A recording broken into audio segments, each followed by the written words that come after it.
à tous et bienvenue sur le podcast Être libre. Pour les personnes qui arrivent tout juste sur le podcast, je suis Vanessa, mentor pour les personnalités atypiques et hypersensibles. Ce sont ces êtres qui ne collent pas aux valeurs du monde actuel et qui veulent en créer un nouveau monde. Et je suis là aujourd'hui pour partager mes expériences de vie avec vous, pour qu'ensemble nous avancions justement vers ce nouveau monde et puis vers plus de paix, de joie et d'épanouissement personnel. Vous pouvez retrouver ces épisodes sur ma chaîne YouTube et sur toutes les plateformes de podcast. Je vous souhaite une très belle écoute. Alors aujourd'hui, c'est le premier épisode de l'année 2023. Je suis ravie de vous retrouver. On entame ensemble une nouvelle saison du podcast Être libre. On ouvre un nouveau chapitre quelque part, un nouveau livre même, dans lequel je vais vous partager tout au long de l'année mes ressentis du moment, pour vous guider, vous, sur votre chemin durant cette année. C'est une année qui s'annonce riche en émotions, encore une, riche également en opportunités. Pour toutes celles et ceux qui seront prêts finalement à les accueillir, je vous souhaite une année de joie, une année de beaux projets, une année de belles opportunités et surtout une année d'accueil et d'acceptation. Parce que je suis persuadée que c'est ça qui nous est demandé aujourd'hui, je le sens comme ça en tout cas, le fait d'accueillir, de se laisser traverser par tout ce que la vie a à nous offrir. Donc ça signifie quelque part de lâcher cette tendance à vouloir tout contrôler, à vouloir contrôler ce qui nous entoure, les gens qui nous entourent. Donc c'est vraiment lâcher le contrôle sur tout ce qu'on ne maîtrise pas pour construire en soi, pour soi et autour de soi, une réalité qui nous convient davantage et qui nous ressemble. Voilà ce que je vous souhaite profondément. Et puis faites-vous confiance aussi, faites confiance à la vie qui a toujours été avec nous et non contre nous en réalité. Voilà, cette petite intro de nouvelle année faite, on va parler aujourd'hui de solitude. De solitude, mais dans toutes ses facettes. On verra en réalité que le sentiment de solitude ne dépend pas nécessairement de si on est physiquement seul ou non dans une pièce. La solitude, c'est avant tout la conséquence d'une absence de connexion. D'une absence de connexion. Et c'est ça qu'on verra ensemble dans cet épisode. Je me rappelle en tant qu'enfant, je me rappelle de tous ces moments de solitude. Alors même que j'étais entourée de gens, en fait, de ma famille, de camarades de classe, pendant les repas de famille, etc., j'avais cette sensation de ne pas être à ma place. C'était vraiment de grands moments de solitude, des moments d'incompréhension aussi. Et je me disais, mais Vanessa, qu'est-ce que tu fous là en fait ? Pourquoi il parle de ça ? Mais de quoi il parle en fait ? C'est quoi le sens de tout ça ? Et même encore aujourd'hui, j'ai cette sensation parfois très étrange.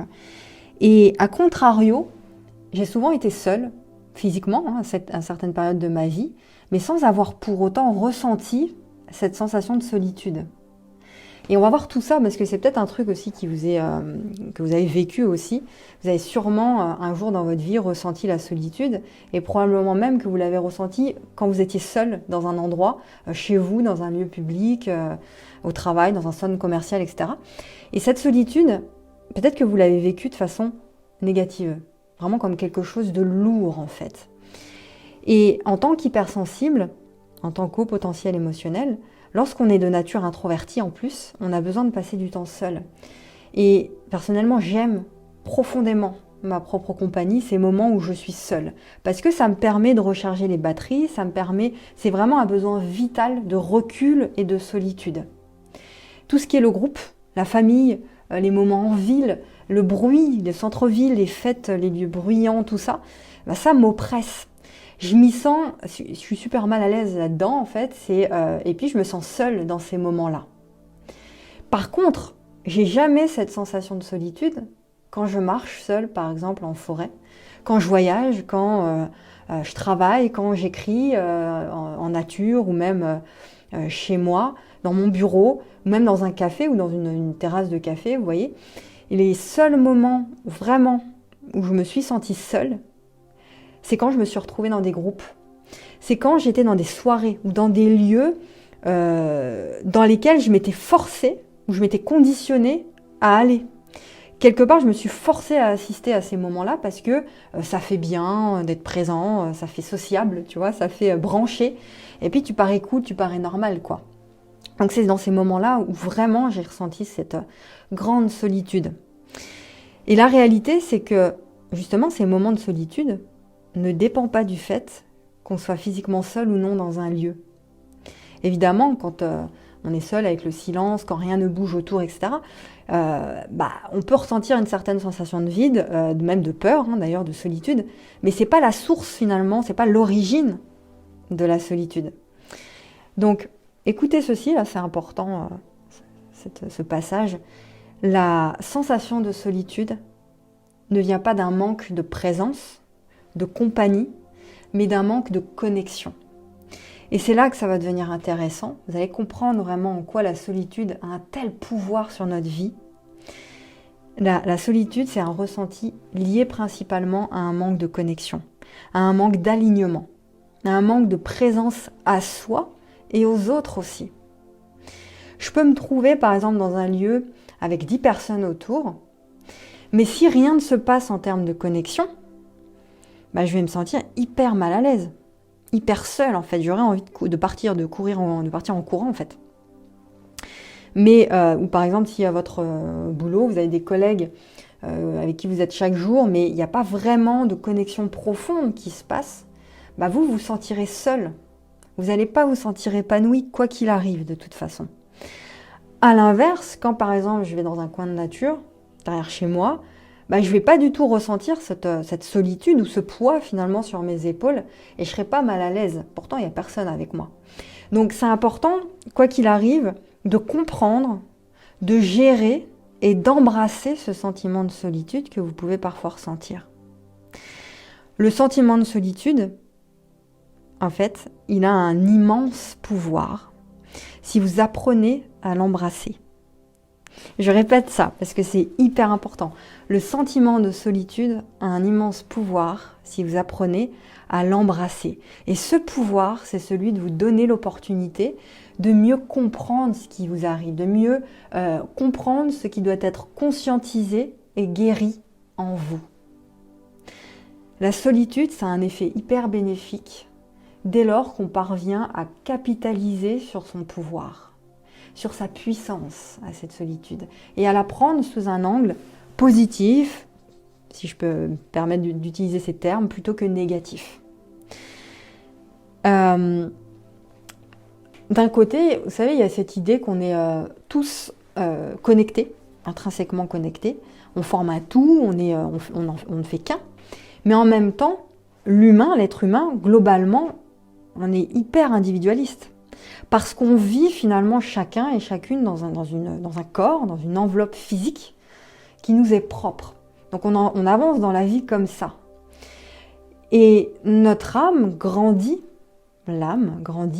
ça s'agit au fil des expériences de vie, des rencontres, etc. Mais ça reste et ça restera toujours un chemin individuel, la vie.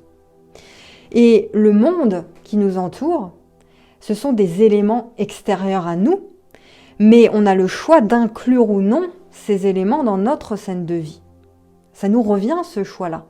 Et lorsqu'on n'est pas capable de rester seul avec nous-mêmes, c'est parce que souvent, on n'est pas capable d'affronter nos doutes, on fuit nos peurs, on fuit nos émotions, on fuit nos pensées, on est blessé, on porte de lourdes programmations qui peuvent nous venir de génération en génération, qui nous bloquent et qui nous freinent. Et puis aussi parce qu'on refuse d'inclure certains de ces éléments extérieurs dans notre vie. On a peur. Et donc on se renferme, on a peur de ressentir, on ne veut pas ressentir nos émotions, on se sent vide et donc on se sent seul. Ça vient de là finalement, cette sensation de solitude. Et vous savez, sur votre chemin d'éveil spirituel, vous serez très souvent malmené, surstimulé par vos pensées, le mental, la charge mentale, etc. Surtout en tant qu'hypersensible. Et donc on va rechercher à travers ce parcours spirituel la paix. On va rechercher la plénitude, la paix du mental. Mais en réalité, cette paix qu'on recherche tant, on peut l'accueillir dans notre vie, on peut la laisser s'installer dans nos vies, seulement et seulement si, on cesse de fuir nos émotions, nos ressentis. On cesse de vouloir mettre sous le tapis tout ce qu'on ressent qui est lié à du blocage, à un blocage particulier. Mais si on développe le courage de se laisser traverser par nos émotions, c'est-à-dire les accueillir, aller voir ce qui s'y cache derrière, les laisser vivre en nous, les accueillir, les accepter, les reconnaître, eh bien là, les choses peuvent changer. Parce que finalement, chaque émotion porte un message à décoder quelque part. C'est subtil ça, mais c'est ça, un message à accueillir. Et ça demande du courage à accueillir tout ça. Et au moment où vous affrontez avec courage tout ce package d'émotions douloureuses, eh bien là, vous serez en mesure de vous accepter pleinement. Mieux vous accueillez tout ce qui est, toutes vos parts, même les plus douloureuses, plus vous serez en mesure d'embrasser ces moments que vous passez en votre propre compagnie. Et en réalité, on peut changer l'image qu'on a de la solitude. Lorsque vous avez vos journées, vous êtes seul, vous avez vos journées pour vous par exemple, eh bien vous êtes le seul maître de cette journée. Quand je suis chez moi, une journée, une après-midi entièrement seule, je suis totalement maître de ma journée. Et ça, c'est un sentiment pour moi de liberté qui est intense. C'est pas lourd. Je choisis aussi de le voir de cette manière-là. Ça me permet personnellement de percevoir la vie et même qui je suis d'une manière totalement différente. Donc j'apprends de moi quand je suis seule. Ça ne veut pas dire que vous n'aimez pas être avec les autres, vous n'aimez pas votre conjoint, vos enfants, votre famille, etc. Mais simplement vous décidez de prendre le contrôle de votre journée quand vous êtes seul en créant de la connexion forte avec vous-même. C'est ça que vous recherchez.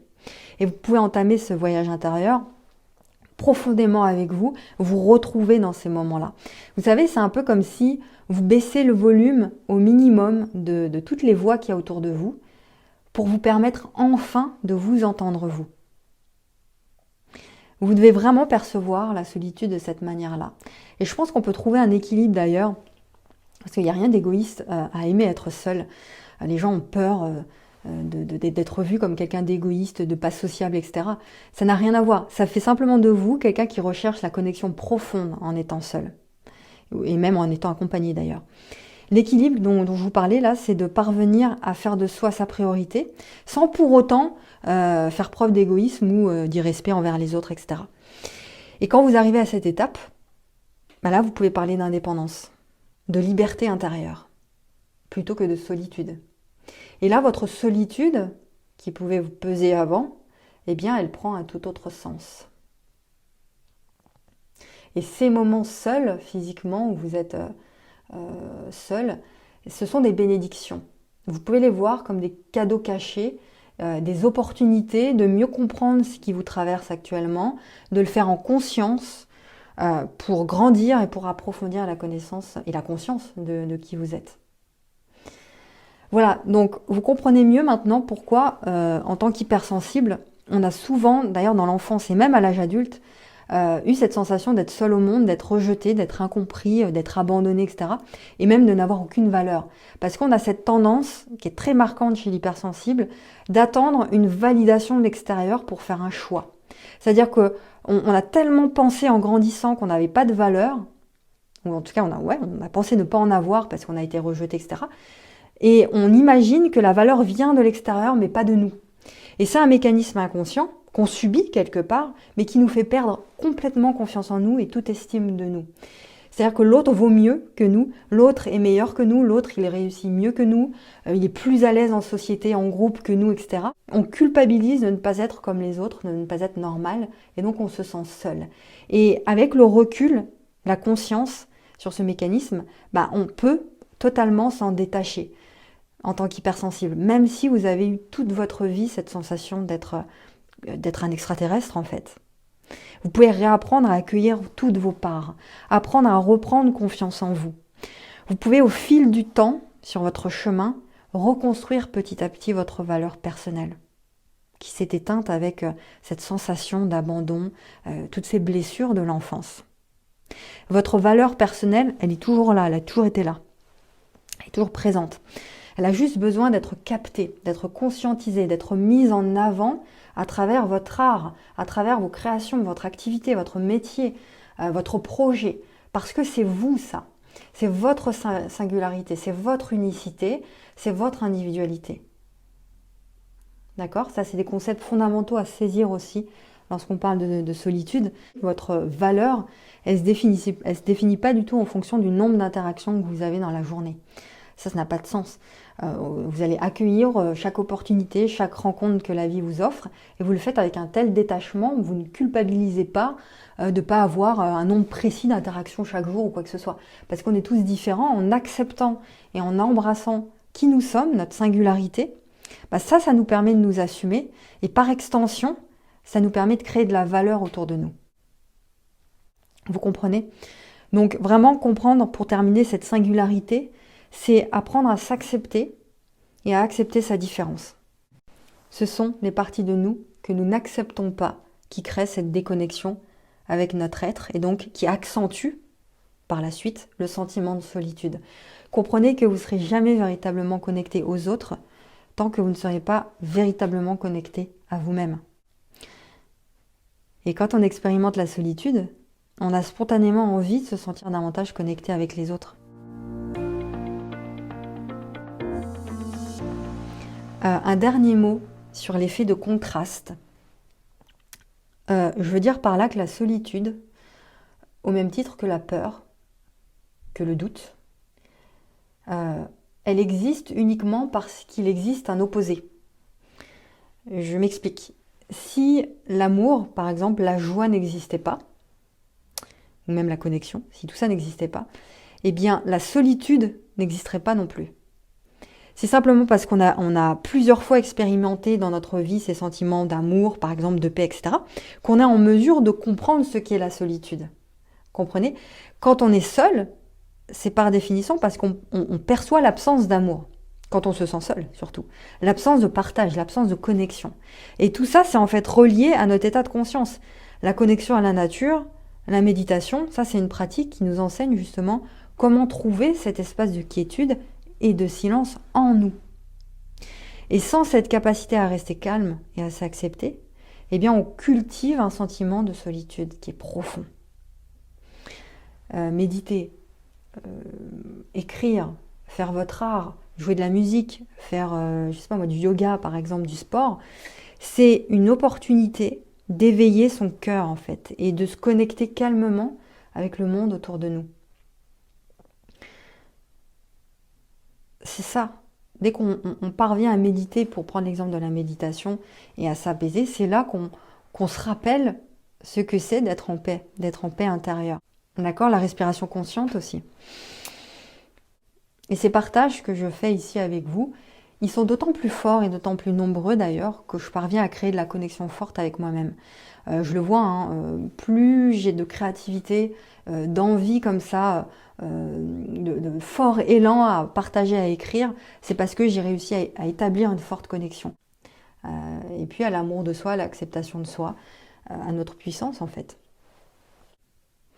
Là, je suis en train de partager à ma famille d'âme parce que je la ressens et parce que j'ai réussi quelque part à établir cette connexion. Je vais terminer cet épisode en vous disant ceci. Vous n'êtes pas seul et vous n'avez jamais été seul. On peut chaque jour renforcer cette connexion à nous-mêmes et cette connexion universelle par le partage, par la bienveillance, par la solidarité, par l'union, par l'entrepreneuriat conscient aussi, par l'entraide. Donc, retrouvez vraiment votre centre, votre connexion chaque jour, qui est fort, finalement, qui est lumineux en vous. Prenez votre place. Réussissez à lire en vous, en fait. Ouvrez votre merveilleux livre, le livre de votre âme, qui a tellement à vous raconter. Prenez ces moments avec vous. Autorisez-vous ça, parce que c'est une autorisation. Celle d'être tendre avec soi. Celle de trouver votre équilibre, de suivre votre courant, de s'offrir des plaisirs inhabituels, des moments où vous avez de nouvelles habitudes, où vous vous promenez en nature, par exemple, ou simplement fermer les yeux le temps d'un instant quand vous avez, si vous travaillez beaucoup par exemple, un instant pour vous. Et vous verrez que vous allez capter les opportunités que la vie vous offre sur le moment pour vous connecter à vous-même, aux autres aussi, dès que les occasions se présentent. Voilà, donc renforcez votre centre, votre alignement, votre équilibre. Et pour construire ce nouveau monde dont on parle ensemble, il faut d'abord se construire individuellement. Voilà, en espérant que cet épisode vous a parlé et qu'il a pu changer un petit peu votre regard sur la solitude. Si c'est le cas et si cet épisode vous a parlé, vous pouvez le partager autour de vous sur les réseaux sociaux. Merci pour vos partages si vous le faites, pour votre aide aussi à répandre notre message au plus grand nombre. Faites-le vraiment, partagez ces épisodes. Vous pouvez aussi dérouler la description pour accéder à toutes les ressources que je vous offre et également pour accéder à mon site internet où vous pouvez retrouver mes accompagnements, mes formations en ligne. C'était Vanessa, merci à tous et à très vite pour un nouvel épisode. Je vous aime.